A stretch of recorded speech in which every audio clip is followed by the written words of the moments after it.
Good morning, everyone. Thank you for joining us today for elevating from instability to commitment.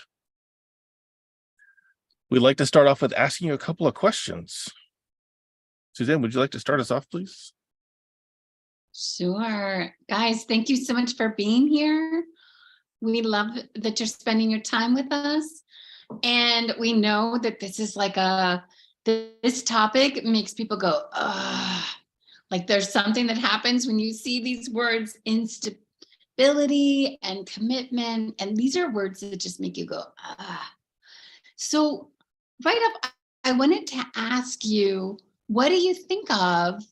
And guys, we're not a bunch of talking heads, so we definitely want to hear from you. When you think of instability, what comes to mind? What comes to mind to you? If you're live with us, please feel free to put it in the chat. Or you know what? We're small enough you can unmute yourself. What comes to mind when you first think of the word instability? Michael, what comes to your mind? First impression. My first impression is things that are ready to topple over, things that are disorganized and kind of loose rather than being more tight-fitting or stable or balanced. Okay, but so do you relate it at all to your life, or you just think of like a pile of rocks over there? Well, I mean, it's certainly, there's plenty of rocks in my yard that are unstable at this point, but yes, I do actually, relate it to parts of my life right now and in the past, and even looking into the future at times too, of, things are not necessarily as stable as I would like them. And I'm working to change that. It's one reason why I really wanted to dig into this particular topic, because, well, as we practice, we teach. Oof, yes, so much so. And I don't know about you guys, when I think of the word, I'm like, you got me. There's something, it's internal too. That word instability, it hits us because we all have that internal accountability. Whether we admit it to the world or not, it's like, oh yeah, those 4 things I need to work on. Those 4 areas of my life, or that one big one that's like this pile of crumbling rocks, or this the Leaning Tower of Pisa that looks like it's about to go. So yeah, instability. Now, what do you think of when it comes to commitment? And I saw in the chat, that I don't have my act together. Yvonne, honey, you are in the right place. Oh my gosh, for sure. You caught me. What about commitment? What comes to your mind? And you can take yourself off mute or type it in the chat.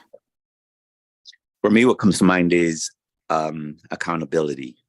And when I think about that, it's not in a positive way because I'm on the line and now I'm on the hook. Interesting. So for you, it's like being accountable to someone and maybe less free. Is that right? Right. Yeah, less free, more likely to let others down. I don't know. I mean, that's what comes to mind. Oh, interesting. Super cool. Guys, we're going to talk about and challenge these assumptions we make about these words for good and bad. And it's so important to have that self-awareness of what is our instinct, our gut reaction when it comes to these words. Because right in there, it reveals our bias.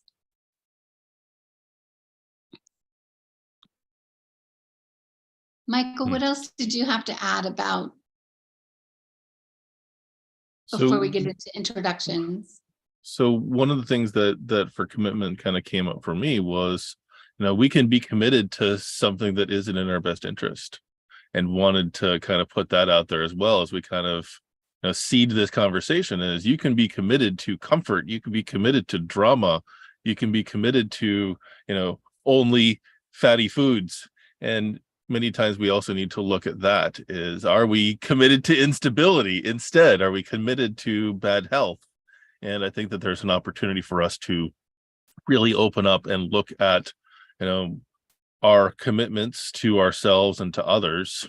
And, how do we renegotiate some of those? So I really wanted to kind of, get your brains chewing on that too, because, yes, commitment can be that thing that can hedge you in and can put in a boundary. But I really, it was probably about 3, maybe 4 years ago, I got a fortune cookie that said commitment is what turns a promise into reality. And come to find out, that's actually a quote from Abraham Lincoln.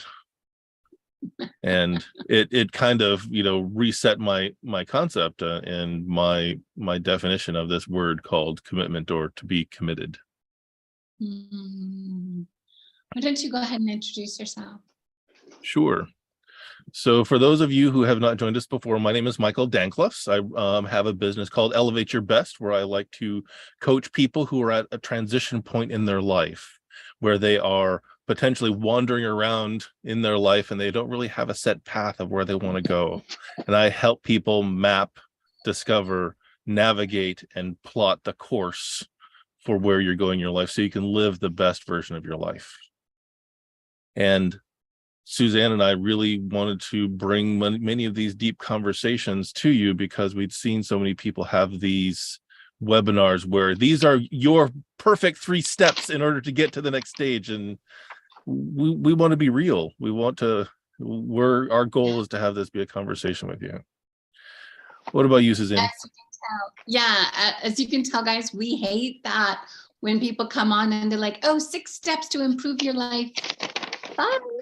And that's it. And you're supposed to go off and be amazing and everything's perfect then, right? Well, we think not. We think those people are frauds. And we're here to have real conversations that matter. For those of you who don't know me, my name is Suzanne Buchanan. I am a career communication specialist, a mediator, a facilitator. I do public relations work. And I am a professional speaker. I love to host conversations that matter, the ones that get to us and change our lives. And I love to bring people together for powerful dialogue. So about 2 years ago now, Michael and I found each other and realized that no one was showing up and having real conversation and dialogue. And no one was, everyone was giving you 4 steps. They were charging money for your time, and they weren't leaving you in a better place. And we decided 1 hour in and out to focus on what matters in life. In these small increments can change our life. And we can't wait to hear more from you as well. Right now, I'm hearing a little background noise. If you could mute yourself when you're not speaking, that would be fantastic. And we will definitely get to everyone because this is a real conversation with you. So as we start off today, we wanted you, to reframe and think about what the words instability and commitment mean. And as we look at our agenda today, you can guess what part of it is.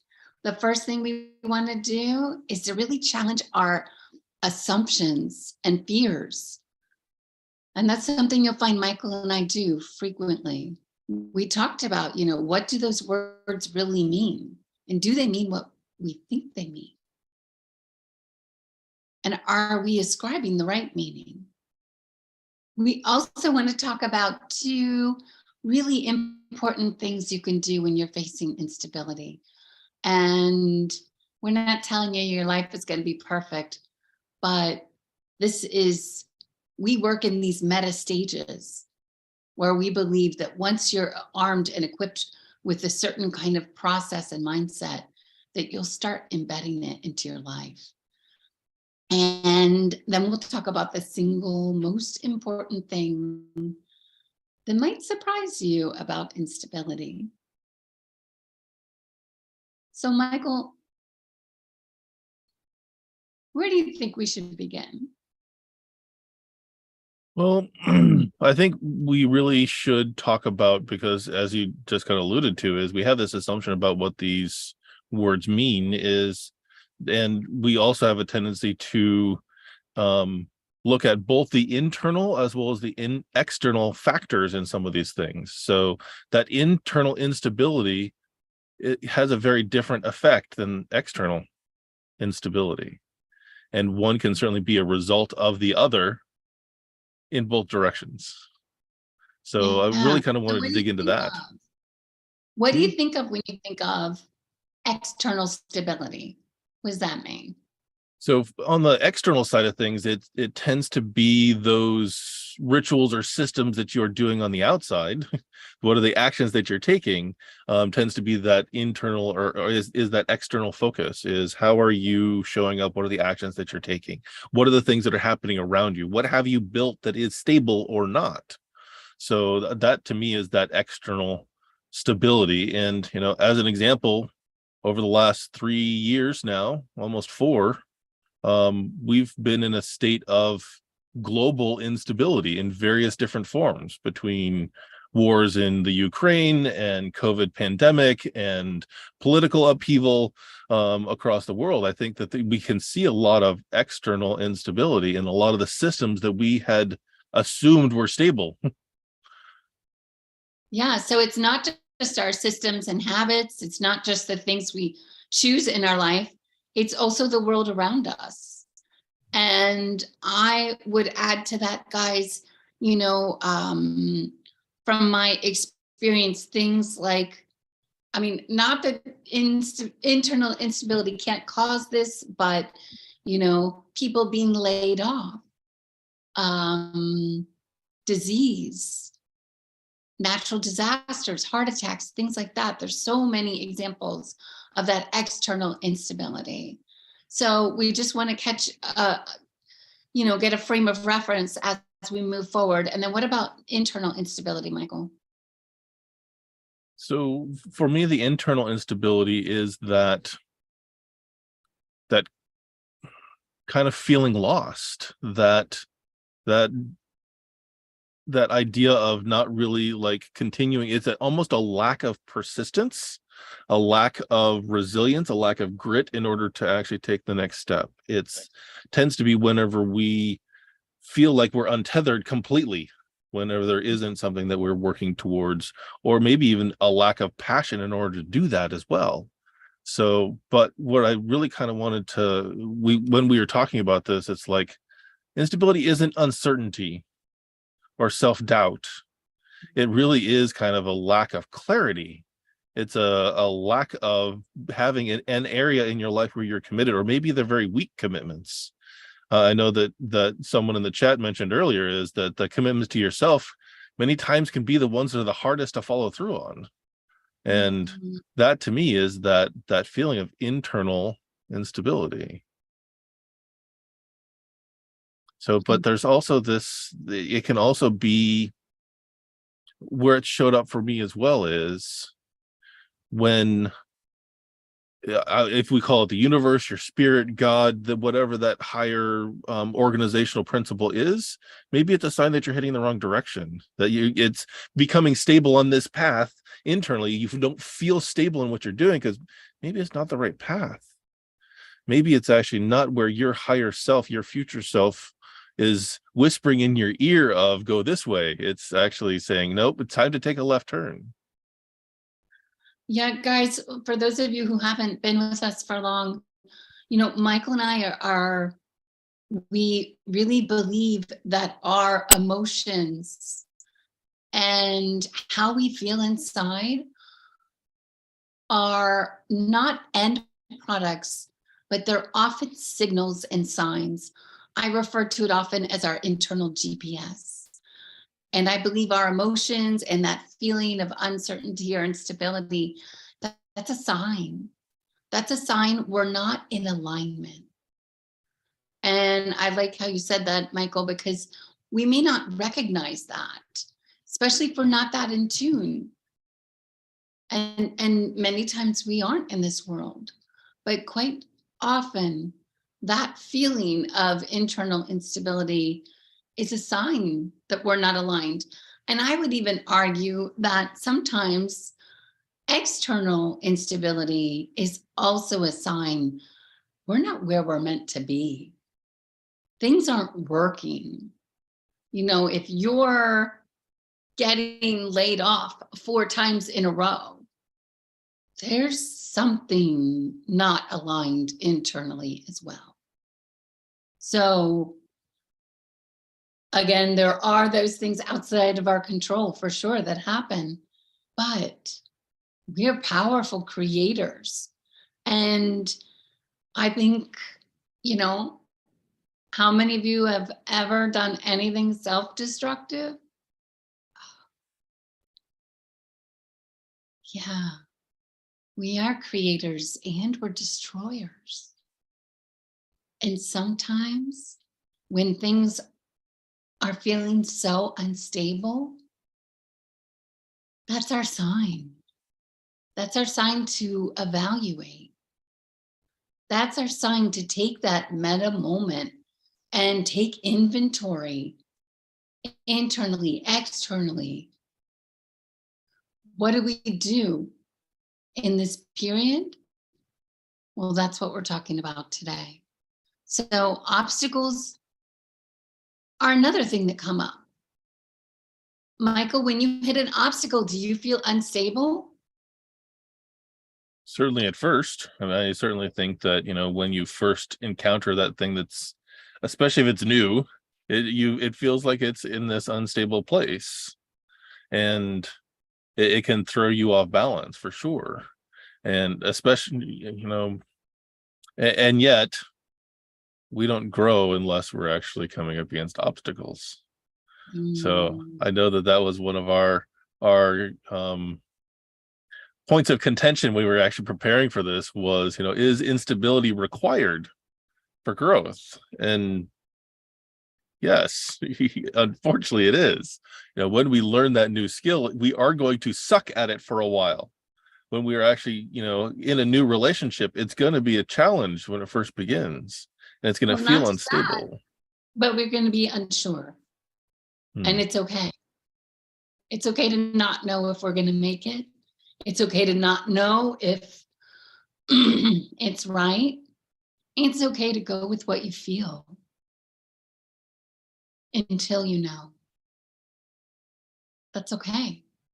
And that's one of the touch points we have today, guys. Instability is not always inherently bad. Psychologically, we are wired to find certainty. We are wired for safety. We are wired for repetitive behavior. But guess what happens when we repeat our behavior? We don't grow.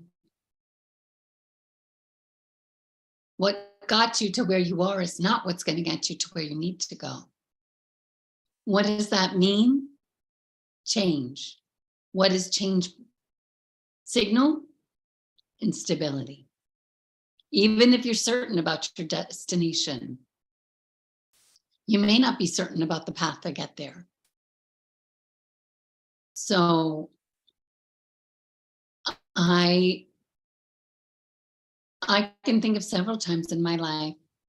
Guys, what about you?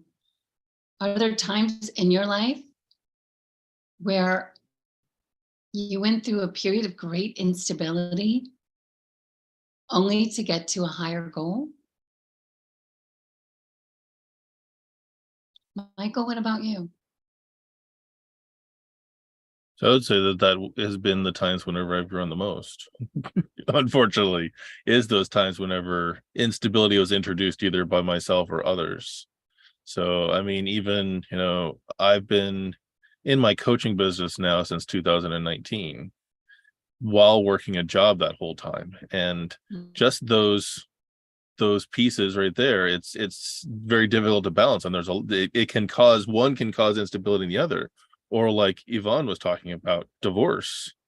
I've been through 2 divorces, and they are not actually enjoyable, even if they're smooth. There is a distinctive experience of instability leading up to a divorce and right after. You think that, okay, phew, I'm done with that, but you're not. There's still always some sort of connection between you and that previous person at some level. So, and it was an opportunity to learn, at least for me, the most recent one was in 2016, was a chance to rediscover who I was, to actually redefine who I was. And both, I think, were necessary at that point, but it certainly didn't feel stable in the get-go. It felt like I was, well, loose and untethered and off floating. What about for you, Suzanne? Is there a experience you can think of, an example? I never wake up without the knowledge that today is a day to live the life that I've always wanted to live. And I may not have done so the day before. I wake up with the knowledge that we are in an unstable world and that change is part of everything. So I enjoy it while I'm here, but I actually don't take it for granted. And I don't freak out as bad when things become unstable. Sometimes I've caused that instability. For those of you who don't know, I was in a very secure government job, a job that some people would consider that had quite a bit of esteem. And I didn't like the way it made me feel. I didn't like where it was leading me. I could have had safety and stability for the rest of my life. And I blew it all up and I walked away.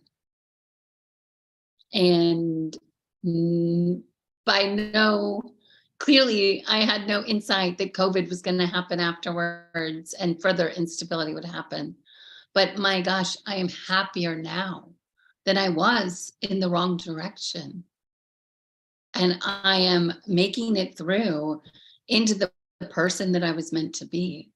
I am no more misaligned. And while the external world looked like total instability, and guys, this is important for you. During that time, that's when you get to take stock of who you are, of what you believe, of what you know. When the world is falling apart, when you're unsure, that's your cue.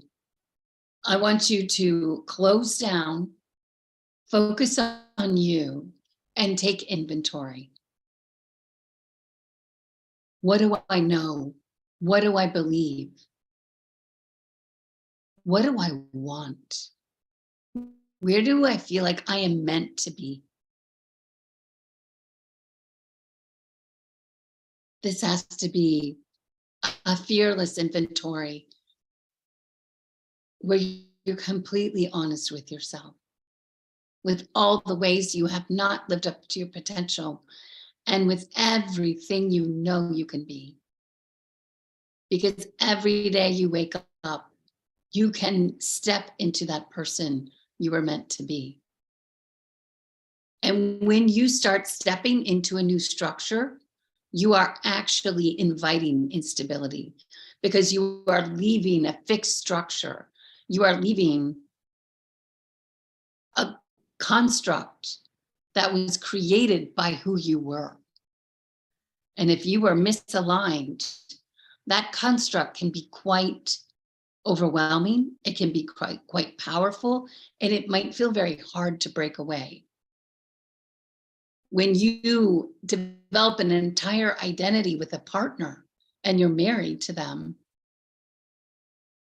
and divorce happens and you know you need to be born anew, that is such an intimate bond. You will be inviting instability.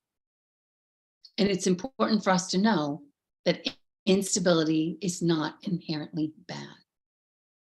It signals change. It signals a plate tectonic shift that's happening. But the real question is, what are you committed to? And so when you're in that period of transition, when you're in that period where you're not sure of anything, take that inventory. Who am I? What do I believe? What do I know? What do I want? I believe I'm worthy? Yes, please. And the other piece of that too, which I think is also really important, is, as you said, is what am I committed to in this space? Yes. Am I committed to that which is going to allow me to get to that place of where I want to be? It's an opportunity to examine, review, and renegotiate some of those commitments. I know quite a few people who, when they got injured or they got sick, all of a sudden the commitments that were the most important were the things that got done, and everything else fell away. And in those times of instability, it really rattles the cage on those commitments of what are you really committed to doing?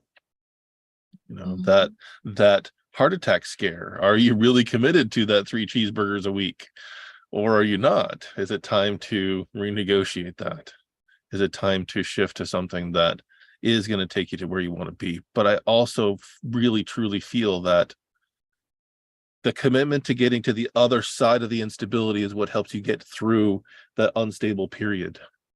And when that commitment is in alignment with who you are, it's how you not only just survive through it, but can thrive and grow from it. And actually, sometimes even exponentially, because you actually have committed to being okay for things to suck for a little while, and you know that you're going to be going into this unfamiliar space, this time when you aren't the master of it.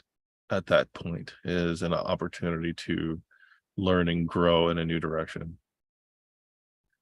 You know, Michael and I, when you and I were talking about this, we talked about what it takes when it feels like that, what it takes to make it through. And what did you say?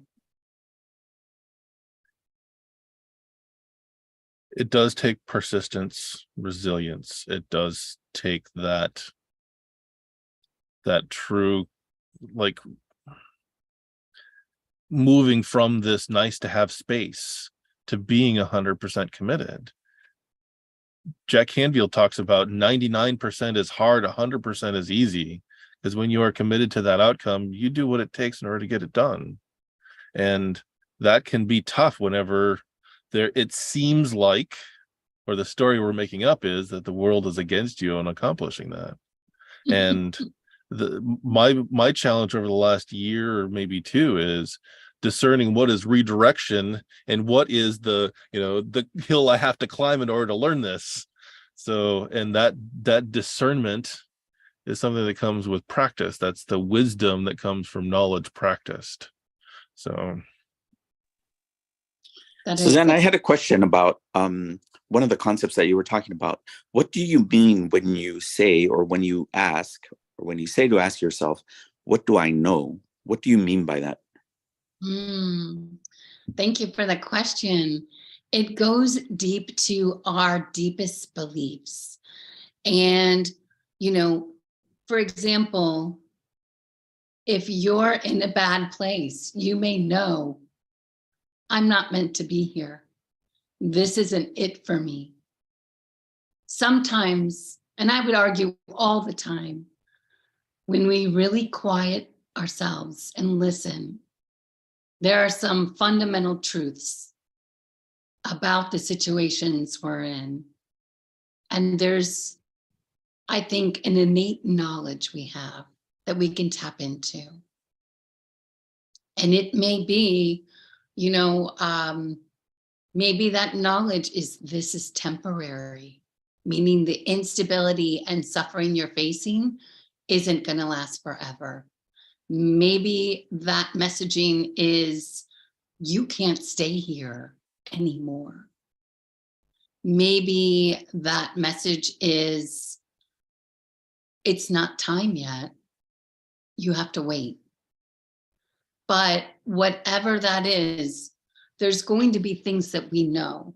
And the other part of that is to look into our beliefs. Our beliefs. What do we believe about ourselves? What do we believe about the world? If we believe that the world is inherently evil and bad, what does that mean for us? So it's a time to really evaluate your beliefs. If you believe that you were meant for something more, if you believe you deserve a good life, if you believe you deserve peace, if you believe you deserve health, this is a time to really look at what we believe. And for those of you who've been with us before, you know that Michael and I believe that we choose our beliefs. And we choose to believe the thoughts we think. That not every thought we think is true. When we have those self-limiting, horrible thoughts about ourselves, we know that's not the voice of love that we need to hear. So, But Suzanne, there's also this other piece of that too that we had talked about as well, was that the things that you know is whenever you've also isolated yourself from all of the chatter, the mitote, the all the naysayers, all of that noise that is the world outside, and really getting in touch with that centered, grounded part of yourself that is that soft voice that whispers in your ear that actually says, hey, slow down, or hey, do this, or this isn't good for you, and listening to that voice rather than all the things that are screaming in your face about what you should be doing or shouldn't be doing, the things that you're wrong for. Exactly. So that's that knowing that we talked about, and some people do that through prayer or meditation or mindfulness practices or breath work. It's a matter of finding the tool that helps you get there, but that's really kind of the piece that helps reevaluate. That's right. And guys, for many of you, it's going to be a practice that you need to have in your life. A practice that you need, that whatever that is, in whatever form, to create that space for you to get in touch with that voice. Art, do you have that in your life now? I do. And I did something very similar to what you did. I was in a job that I hated. I just absolutely hated it. Every single day that I showed up, I just hated it. But I didn't have anything to fall back on. And I just quit. I just said, no, I can't do this anymore. And so now I'm trying to piece everything together, because I was making a good income. I was making, I mean, I guess it's relative, right? When you say, when you think about, income or, what you make, but I had gotten accustomed to a certain, standard of living or way of living. And so now I'm just patching things together. Like it's crazy, because one of the things that I've been doing, even just to put things together or to, bring things together, is I'm driving Uber, and I have a freaking law degree. I'm and people, when I'm driving Uber, they ask me, oh, what do you do in your day job? Or what's your background? And inevitably, it comes up that I have a law degree, and people are just surprised. And then it makes me kind of question, what did you do? Why are you here? Oh, yeah. You and I could talk for hours on this for sure. I was tutoring, a 5-year-old or 6-year-old, teaching him Spanish. And the father was like, well, before you start tutoring, I want to see your resume. And I sent him my resume, and he's like, what are you doing tutoring? Right. I applied for a job because I just wanted to change. I just wanted to change what I was doing. And I applied for a job, and they saw my resume and they called me in, but they called me in because they just wanted to know what was going on. with all your experience and with all your background and with all your accomplishments, why are you applying for this job? Yes, my friend, I have good news for you. You will be seen. You will be seen. And the universe is doing something for you, not to you. And it is helping you recreate yourself into a better alignment. And I know that. And just you being here is a sign of that for sure. So thank you for sharing that. And oh my gosh, you and I could talk afterwards for a year on that. So much. So I totally feel you. Goodness. Yvonne, it was so great to have you here. Thank you so much for being here. So we talked about one of the most important things to do in that period of instability. That was to kind of, like we said, like to gather your nuts, right? If you're the squirrel, you're reassessing what you have, your beliefs, your knowledge. But there's something else, Michael, that you brought up that I absolutely loved. And it's one of the major takeaways, guys. Because instability feels like there's no structure. What did you say, Michael? Well, it's one of the things that for me, once I, as we were talking earlier, is after a divorce, which is a traumatic experience building up to and even after, is that I basically lost that structure in my life. I would actually, in some ways, equate it to someone who actually goes from being in the military to being a civilian, is you lose that structure. And for me, I needed to find a place where I could build structure in my life. So for me, I ended up joining a men's team, which had a very specific framework that they followed, a very particular way that they actually showed up and sequence of things. And it was a way for me to have something that was stable in my life, in a place where I could come that was safe, that I could practice commitment. Because at the time, I didn't trust myself to fulfill any of the commitments that I made. And it helped me reframe and retool and rediscover kind of how does that work for me in this post-divorce state. In many ways, I wish that I had experienced that a decade earlier or 15 years earlier, but life happens as it does. Hannah, did you have a question for us? Hi. Yeah, I have a question, but once you finish this topic. Okay. Okay. Okay. Okay, we'll Thank come you. back to you. We won't forget you. Don't worry. Guys, what Michael just said is so important. Let me put it another way. Reach for structure. When you feel like the ground is given way, when you feel like things are falling apart, build structure, reach for structure. Now, the word reach implies it's outside of you, and that's okay. Michael joined a group, and many times we need that external accountability of, am I okay? Am I sane? I'm going through this. Guys, I'm struggling. I need this kind of external accountability. But you know what? You can reach for structure and build it yourself too. You can build your daily habits. You can build your routine. You can build your life and build that structure into it. And for me, that first foray into building a new structure, because obviously the old structure was unstable, that's why it crumbled and ended up where it was, is it did remind me of building those internal patterns that are going to serve me. It is actually restarting building relationships as well. And those relationships is another piece that, when they're solid relationships, when they are those lifeline relationships, they, for me, helped me feel more stable. And there are men that I actually was on a team with 3 years ago, but we still stay in touch because they're lifeline people for me, and that helped me kind of get to this more committed state. Well, I mean, one of those simple things, and this is not one of those earth-shattering things that's on the planet, But there's one person right now that I stay in communication with every day because we've committed to doing 5 slow push-ups in the morning before we actually interact with the world through our phones.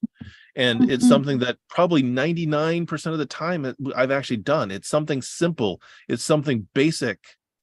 But many times when we are in this space of instability and chaos, we need that one simple thing that's stable, that one basic thing that you're committed to have that firm ground to work from.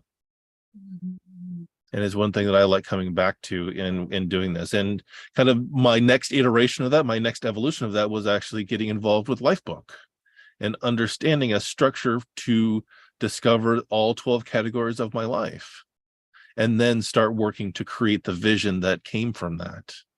So, and just because this structure works right now doesn't also need to be the structure for the rest of your life. Sometimes it is a temporary structure that you build.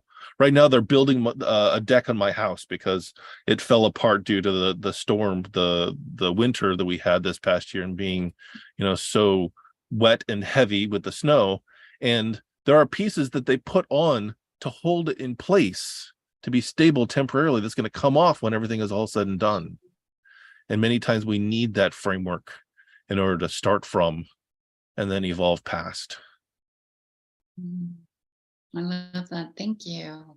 I'm sorry, I do have a question about that because, and I'm so sorry to just interrupt or to just jump in. But one of the things, Michael, about those structures is like when I wake up every day right now in my current circumstances, when I look at that temporary structure, it's hard to see how it is just temporary because it's becoming like a daily routine, and it's becoming a thing of like, well, this is what I have to do to keep this structure, to keep things going. And so, like, one of the things that I'm struggling right now with is that I see that, and I, and I try to imagine that it's temporary because I try to imagine what it's going to be like when I get to the point of where I really want to be. But it's like, well, now this is becoming a routine, and now this is my daily routine. And it's like hard to sometimes think that this is just temporary. Right. And you have the gift that every morning you wake up, as Suzanne said, to recast your vision of where you want to go. And there may be those things that are required to fulfill your needs right now. But how do you preface that? How do you, that first moment that you wake up, you actually do a process like the 6-phase meditation, or just envisioning of what it's going to be like, not with the idea of getting over what's in front of you, but instead of where is it that you want to go, and imagine yourself and feel yourself in that space, instead of it being this, when I get done with this, I will be there. It's very difficult. When I am happy, I will be there. Well, unfortunately, that's rarely how it tends to go. Is you have to be happy to get there. You have to bring happiness to enjoy and the fulfillment, the emotions that you want to be in that space. Then, at least for me, has helped me navigate. Yes, I may have this routine. I've got a day job. I've had the same day job for quite a while now. I really want to coach. So before my workday, I will actually do things that are going to support my business. After my workday, I'm going to do things that are going to grow my business. So just even though I have that core structure of this job in tech, which pays the bills, which is awesome, I still also want to help change the world and help men navigate through those times whenever they have blown up their life, positively or negatively, and be able to navigate on the way out of it. Because having that vision of where you want to go is key. It's the Alice in Wonderland thing of, which way should I go depends on where you want to get to. So having that vision is a great place to start. Yes, but I also know what you, go ahead, please go ahead. I'm sorry, I just was going to ask just for clarification. What did you say the practice was, the multi-step meditation? So on Mind Valley, there's one of the founders called Vishen Lakhiani. He actually has a meditation out there called the 6-phase meditation. Oddly enough, it has 6 phases. And one of those is your future vision as you're putting yourself into the mindset of that space, but there's also your perfect day. And it's basically, he's hacked together the 6 different aspects of mindfulness practice to help you work through things like compassion and gratitude and forgiveness and life visioning and your perfect day, and then a blessing. I And got it. yep, actually, Ken on video Yeah, right now thank is you, actually Ken. showing the book from Ken, from Mission. Yes, exactly. It's also on YouTube, guys, for those of you who are not in Lightbook. So it's widely available anywhere. But yeah, it's just having that. But more than that, though, I would also challenge you to evaluate how much of your discomfort is ego, like, I shouldn't be here, I'm meant for something more. It's part of your knowing, but it's also not accepting where you are. And it's a fine line to do that.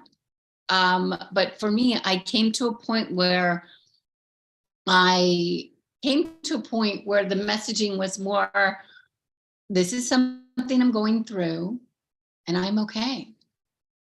And I will get there as soon as I'm meant to.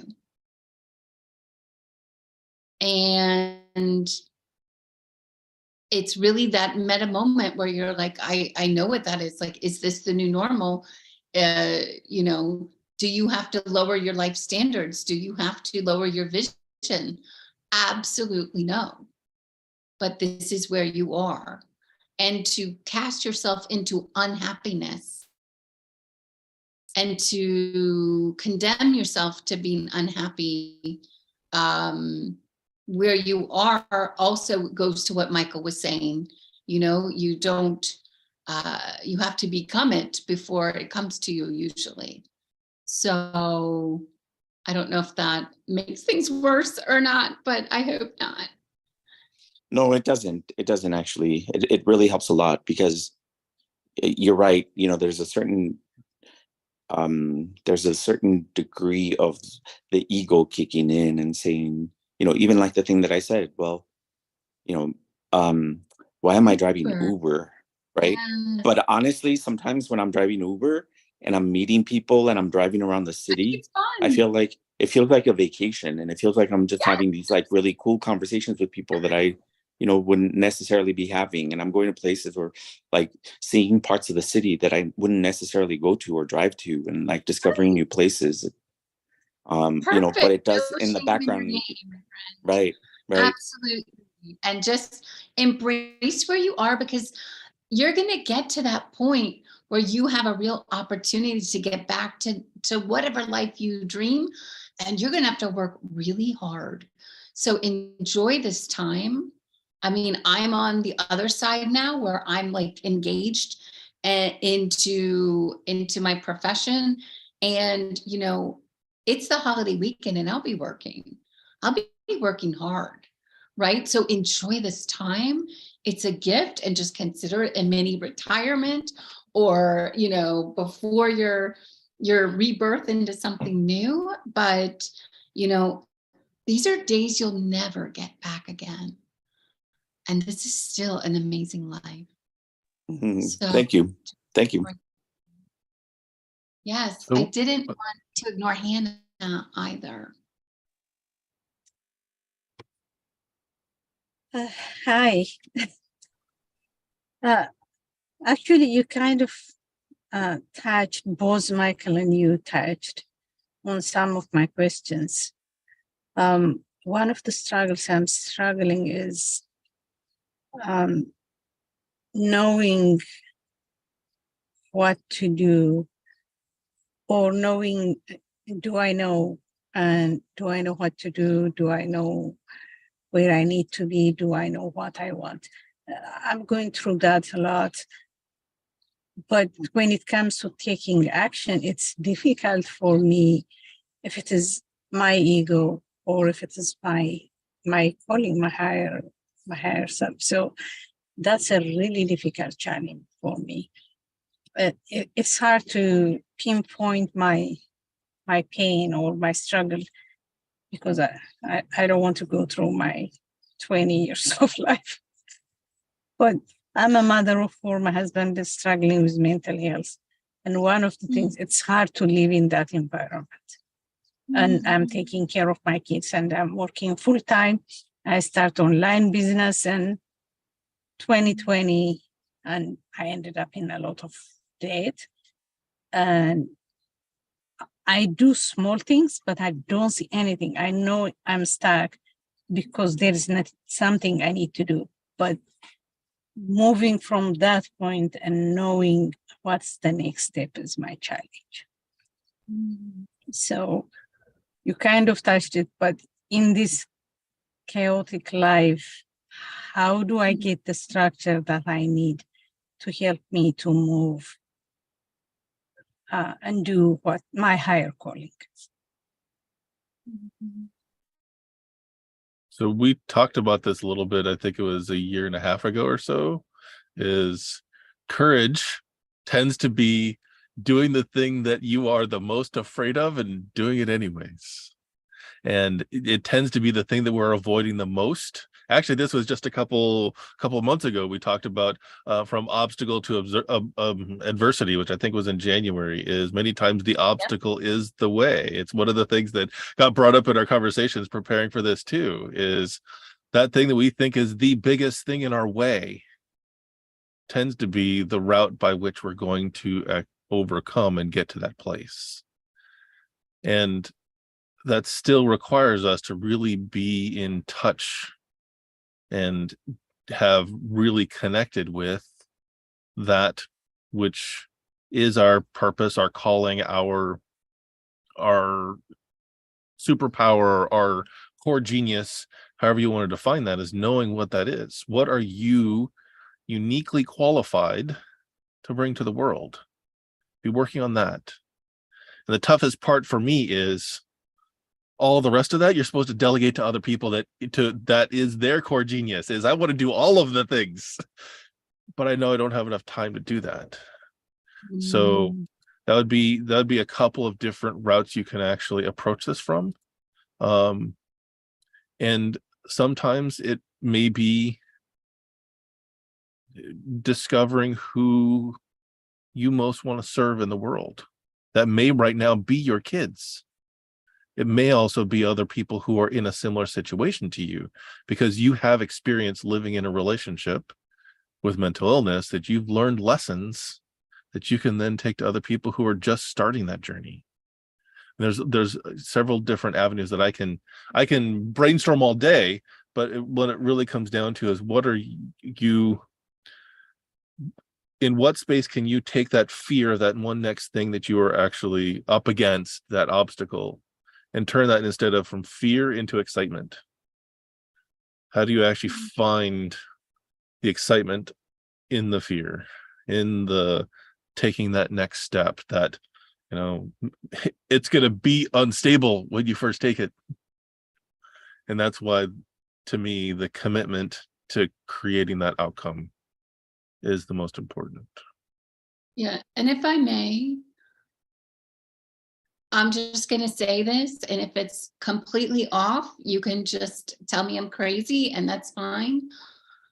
But I release you from any guilt you may feel for focusing on anyone else but your family.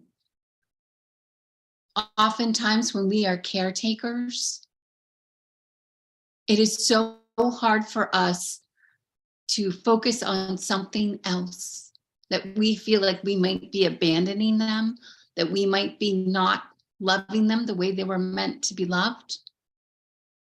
When we are caretakers, parents, when we have that beautiful gift of responsibility, it can also come with the price of guilt. And I don't know how many lives people have lived where they don't focus on their dream because they're taking care of family. It happens all the time. But the truth is that your actions are setting an example for everyone, for your children, for your children's children.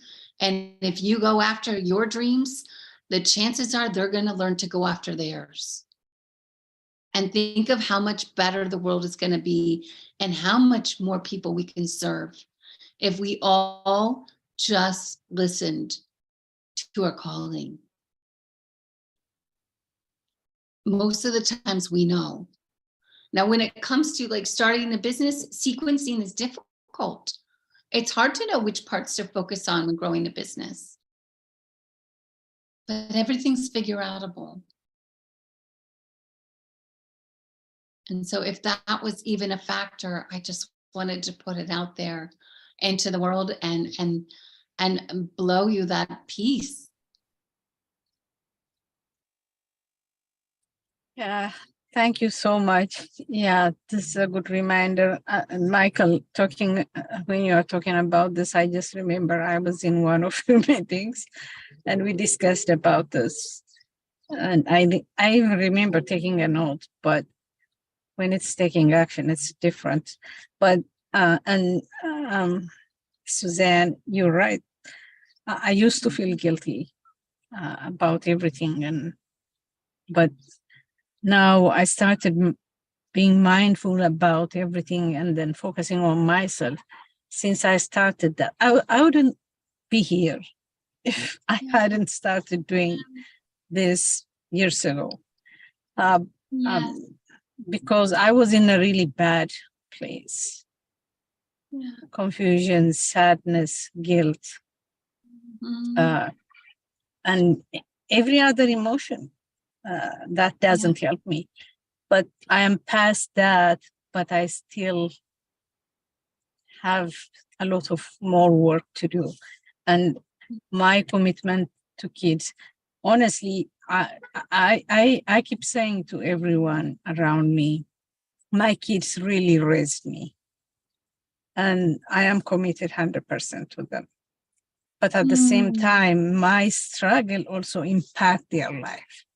I shape them in a way because they see me struggle, but they also get something strong. Even though I was struggling, that I still overcome some of the struggles. We are past that. And this is, though it's not perfect, it's not all bed of roses, but we still are alive and together, and then everyone is healthy. And all those things, they are also going to carry with them. So I hear what you are saying, and I really appreciate the feedback. Yeah, I will try to include in my daily life. Thank you so much. Beautiful. You know, I had the honor of watching my mom grow up like that.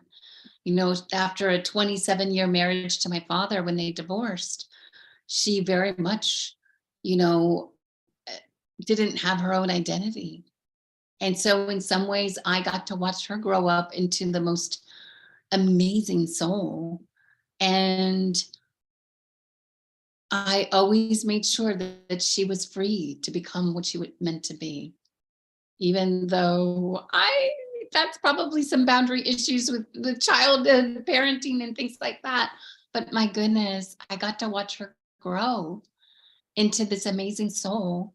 And she's 86 years old, and she's outstanding and amazing. So I know that your kids are so proud of you, Hannah. Absolutely. Guys, any other questions or concerns? We love all your comments. I just wanted to share something. Yes, hi.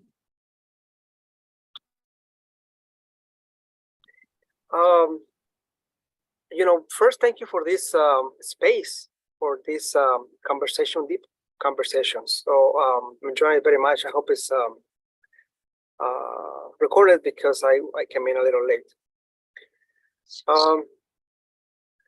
So I don't know, I guess, I have a lot of notes here. I'm just kind of lost in my notes. I'm just enjoying this. One when Art was asking about,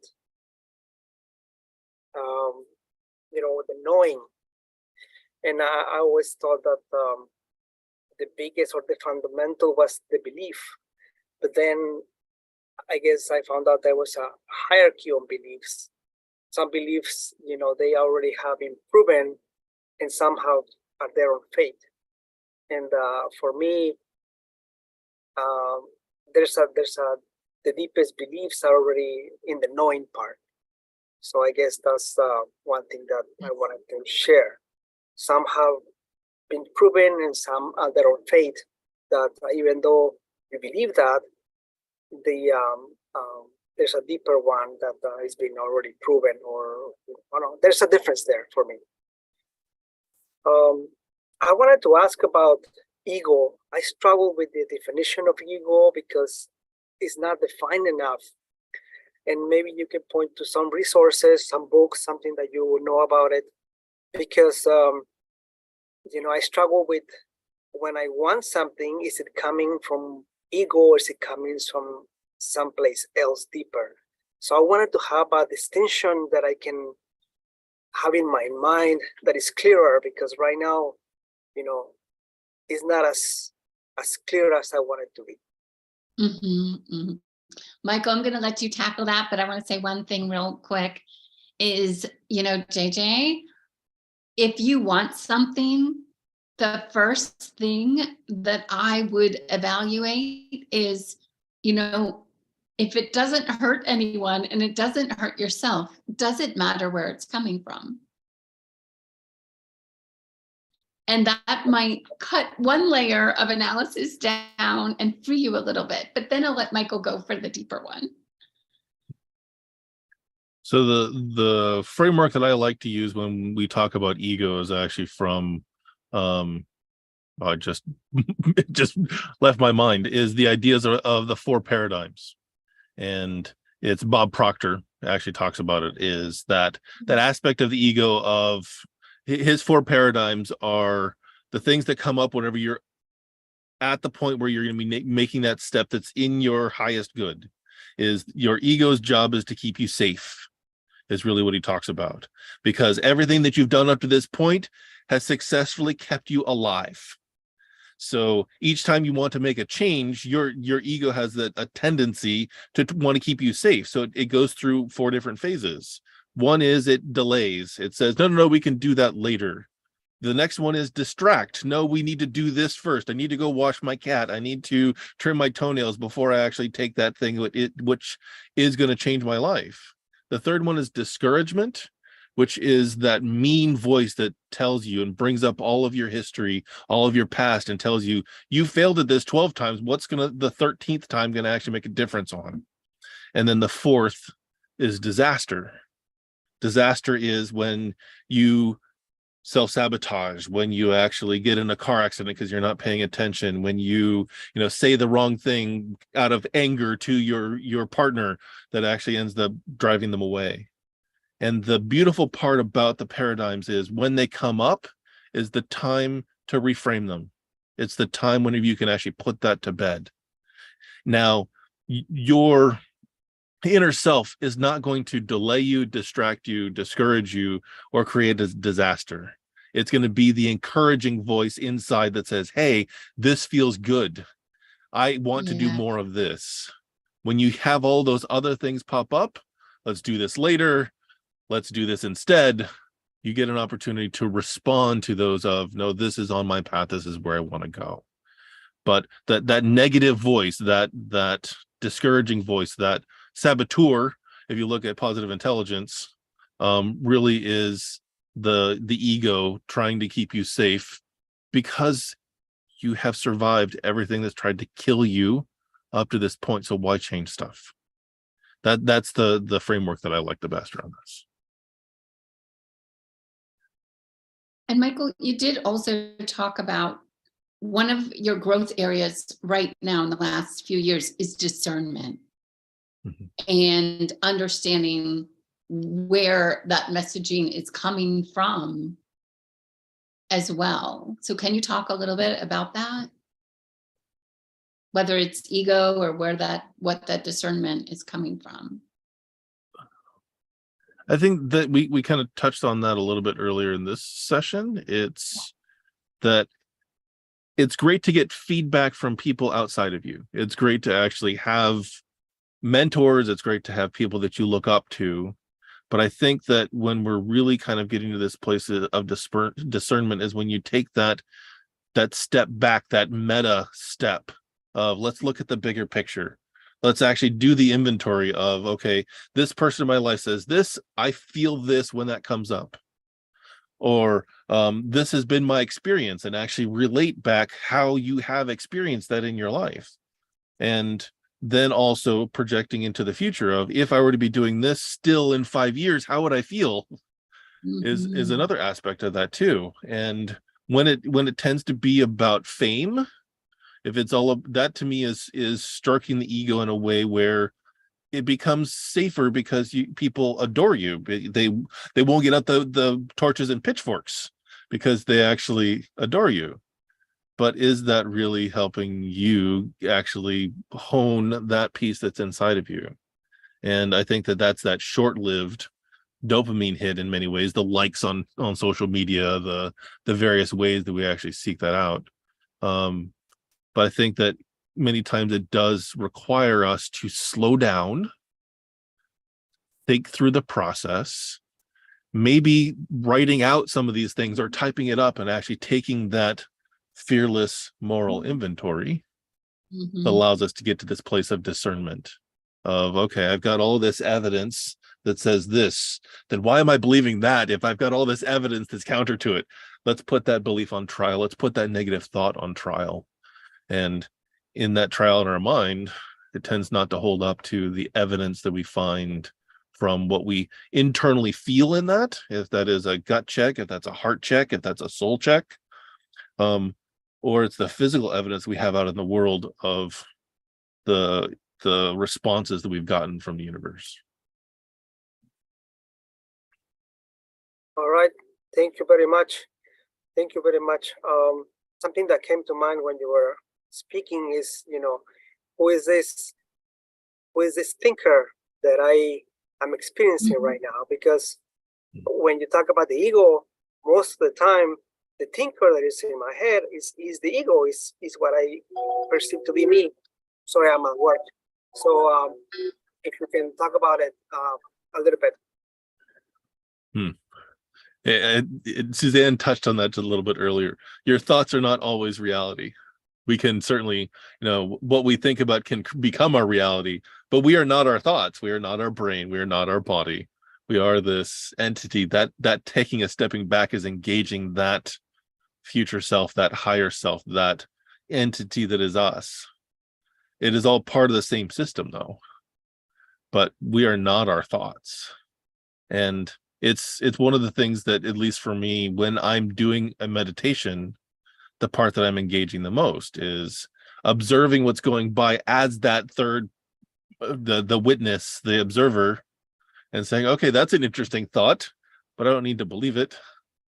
My brain's going to churn out a bunch of different ideas and stories it's going to make up, but the entity that is me gets a chance to choose, gets a chance to embrace and expand and allow that to actually be my reality.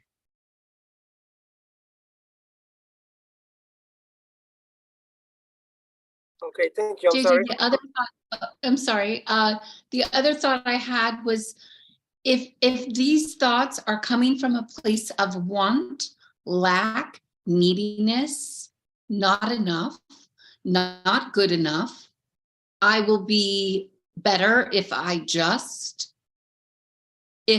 can only XYZ, like those are the signals of ego. That is not the sign of your inner voice. And how you want to define ego, I think there are a million definitions of ego and the id, and we can go back to, philosophy and psychology and they won't agree either, those fields. So we might be chasing our tail there. But if it ever comes from doubt, insecurity, need, not enough, that's not the voice for you. I hope that helps. It does. Appreciate it. Thank you very much. Sure. Ken? Oh, let's take you off of unmute. There we go. Hello, guys. Hi. Can you hear me? Great. This has all been great. I've been writing notes from beginning and pages and pages and pages. I really love you guys, Suzanne and Michael and all of you for today and always. A few thoughts that have come up. There's one word we have not mentioned in all this, and that's our subconscious mind. And during our lifebook journey, we during the time of emotion, for example, a lot was about the subconscious mind and how powerful it is and how deep layers it is and how, the thought comes up, how can we know someone else when we really don't know who we are because of the subconscious mind? That's really a profound statement. It's not something to be said in 1 second or one minute, but that's there. And I wrote down, wanted to mention about subconscious mind and also how disconnected our world is. I often write about the most connected world, the most ever connected world has never been so disconnected. And I think because of what you were talking about at the very beginning, the things like COVID and the war in Ukraine and people out of work or people being sent home to work from home or people being out of work, so many people out of work and anxious and fearful from all this insecurity, that so many people feel lost. What comes to mind is Simon and Garfunkel song, I Am a Rock. And I don't want to generalize and things like that, but I think that's a reality. So how do you make that specific for you, Ken? How are you experiencing this transition from instability to commitment? Yeah, something that I just wrote to you about the feeling of the connectedness, wanting to be connected. I felt like, oh my gosh, I'm not lonely, but I'm alone. And I'm not, that's something I want to, one of the realizations that I've had. To me, our lifebook journey right now has been about, self-evaluation and examination, like what we're talking about. So for me, it's wanting to find my spiritual circle. I feel like that's been missing. And, I do have happiness and joy that I create inside, whether it be art or music or readings or podcasts. One thing is I've removed as much as possible all the negative talk, all the negative chatter that you talk about. That definitely affects me. And I love the positive. That's what I love about this today. It's an example. So I don't want to, I can go on and on, but I'm not going to. The one thing I did write is also social media, the place that has in everything. And I caught myself spending too much time in that and wanting to get away from that. But I definitely agree with what you were saying about structure and habits. And also the accountability. Oh, and one last thing is commitment. And the thought of the human, what I call the human GPS you were talking about. I thought I came up with that, but it's a term that you just used, and I think it's so real. A GPS in a car, we drive the car and it gets us to where we want to go. Why don't we as a person or people have that GPS and how important that is. And then basically everything we've been talking about pertains to that as far as clarity. I think clarity is the underlining thing that's invaluable. And without that, there is insecurity. There are fears that hold us back, and the beliefs that hold us back, and so on. So when you say about me, Michael, I relate to all that. And Gotcha. and Thank you for that, Ken. I want to Appreciate be a that. better me. Thanks much. Thank you. Yeah, there's so many different aspects to take this from, and for me, as an example, the word commitment is one of my core values. It's one of those things that I've sought to embrace because I felt like I didn't have it in the past, and where I didn't have a level of commitment is where I fell down. It's where I made mistakes. It's where I blew up my life.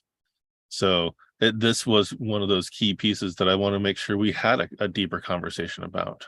And especially whenever Yvonne had mentioned kind of early on in our conversation, is that those commitments to ourselves tend to be some of the hardest ones for many of us to actually fulfill on. And yet that is where a lot of our self-esteem comes from, when we actually are trusting ourselves to follow through on the things that we commit, that we say, I'm going to do this. I am this. If I say I am an athlete, I'm not going to actually eat a whole bag of Doritos. It is counter. It is that, and really getting in touch with that, not just that conscious idea of who I am, but as Ken talked about, that subconscious identity of who I am. I think there are ways to reprogram that, and there's lots of different avenues and tools out there in order to do that. NLP, psychotherapy, CBT, etc., that help us get there. And for me, many times it's in that daily practice, is that defining who I want to be, where I want to go, and then taking that step, no matter how small, is taking that next step that we say that we're going to do. So in absolute commitment, we are our word. It's actually, for the 4 agreements, be impeccable with your word. I always add in, say what you mean and mean what you say. Now, if you're not fine, if you're not in a good place, be willing to tell people you're not in a good place, because otherwise we're masking. We're actually hiding that part of ourselves. If you're doing great, don't hide that either. Just because someone else is down does not mean that you should diminish your light. So it's commitment to that being who we are, becoming who we are, who we have been, and really embracing that is, to me, how I transition from that space of instability, where I'm feeling unstable internally, to then finding that place of commitment, that stability of knowing who I am and acting on it. Art, did you have something else for us? I'm sorry? Can we review our takeaways? Let's touch with Art first, and then we'll review our takeaways. Yeah. Art, please. I just wanted to say something about commitment. And one of the things that I mentioned earlier, Suzanne, when you asked what the word commitment meant to us, I talked about how, or I said something, to the effect of, it means I'm on the line. It means that now, I'm on the hook for things. And that had always been, or has always been, something that I've been afraid of, right? Of making a commitment, because now, like I said, I'm on the line. Now I'm responsible. Now I'm going to be held accountable. And one of the things that I'm realizing is that many times in my life, I have avoided making commitments for fear of those things, for fear of being held accountable, for fear of being trapped, for fear of being that's corralled, right? That now I have to live up to this commitment. But the one thing that really struck hard, was when I realized that not making those commitments have kept me living small. And now you're talking, my friend. I didn't touch what you said earlier because I am the opposite. I love to commit to big. And for me, I'll know when I'm living to my potential, when I'm honoring all the commitments. I want to be accountable to everyone for who I am because I want to live aligned. And I'm okay if anyone calls me out on my shit, because that's only going to help me get to who I'm meant to be. So I seek that accountability. I seek that. I want to live up to those standards. I crave those standards. I crave people that hold me to a higher standard, that won't let me get away with less than who I am. And if you're surrounded by people who accept you for who you are, then I challenge you to add a few friends that tell you you can do more. There's more in you. I see you. And until you have friends that are speaking that truth, which can sear like fire in your heart when you're not living up to your potential, I feel like you haven't found your tribe. So I promise every one of you to be the bad guy that you need when you need it, that I won't accept you because I see you. I see your potential. I see you in the midst of instability, and I see you committed to something more. It's in you, and that's why you're here. And that's why we love to see you. And that's why we want to see you next month and the month after that.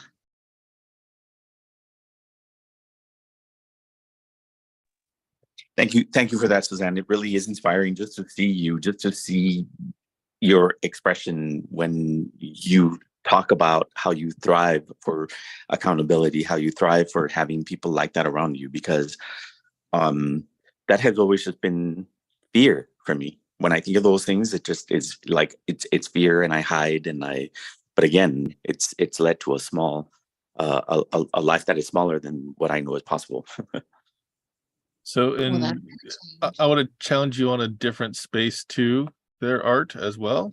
Sure. Is when you are committing to the right people who are supportive of you, they're also supportive of you, is they also help you get there. It's not them just lording over you and actually holding you accountable and telling you you're wrong. They're also the ones who are going to ask you the questions that help you to get there, and maybe provide the resources you need in order to get there as well. Thank you. Yeah, thank you for that. So to kind of wrap up, because I know we're actually now almost at the 90-minute mark here. Thank you everyone who's actually stuck with us up to this point. We really appreciate you spending this time on a Saturday morning, afternoon, or evening, whichever you are in at the moment. So to kind of cover some of the points we talked about, one of them is that this is what we just kind of talked about, is that when you're in that space of stability, is reach for support. Reach for a structure that can support you in this growth. It can provide some of that stability, even if it's temporarily. Because when I felt unstable, whenever I'm in that state of instability, it's because I don't have a routine that's serving me. When I don't have a schedule, or I don't have those things that I ensure that I do every day. I don't have a set of sacred habits that I'm doing. Another one is that, for me, with that commitment of where I want to go, fuels the perseverance and grit in order to get to the outcome. If I don't have that commitment, then the fuel is missing. Yeah, guys, it's going to take grit. It takes perseverance and grit. We haven't focused on that. We've focused on that in other sessions, not so much today, but the path from instability to that beautiful feeling of secure commitment, it can be rough, and it will require grit, perseverance, and some serious staying power. So yes, go on, Michael. Sorry. No, Thank you for that.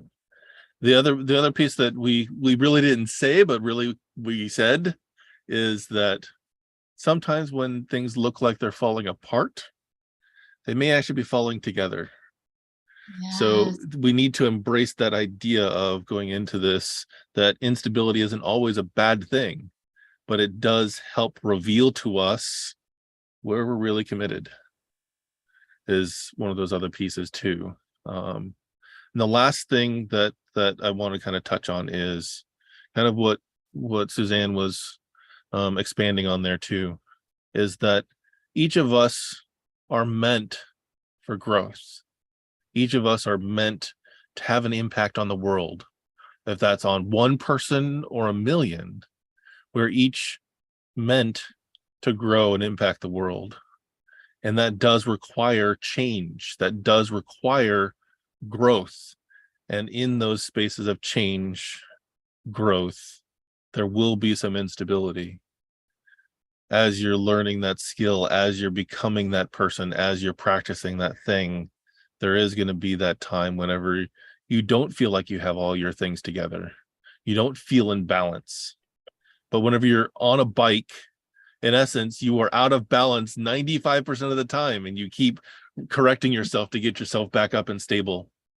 And that's why we feel that this is a good pairing, is let's find in the instability the commitment, and as we're committing to growth, we're actually finding instability and hoping that you get, take away that we are meant for great things. We are meant to elevate our mindset.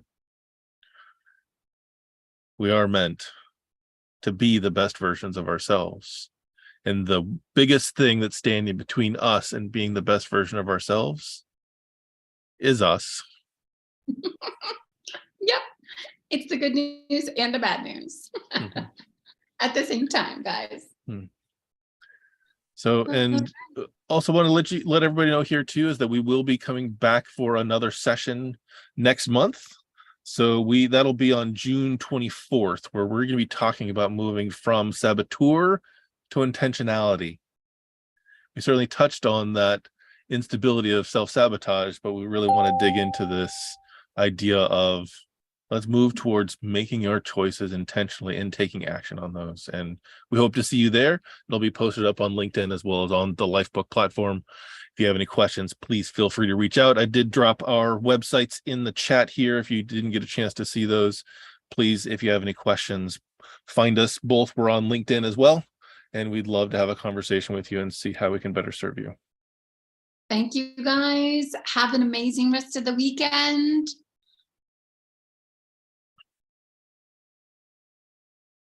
And with that, Thank you again. thank Bye-bye. you. I'll take us out. Thank you guys so much. Love you guys.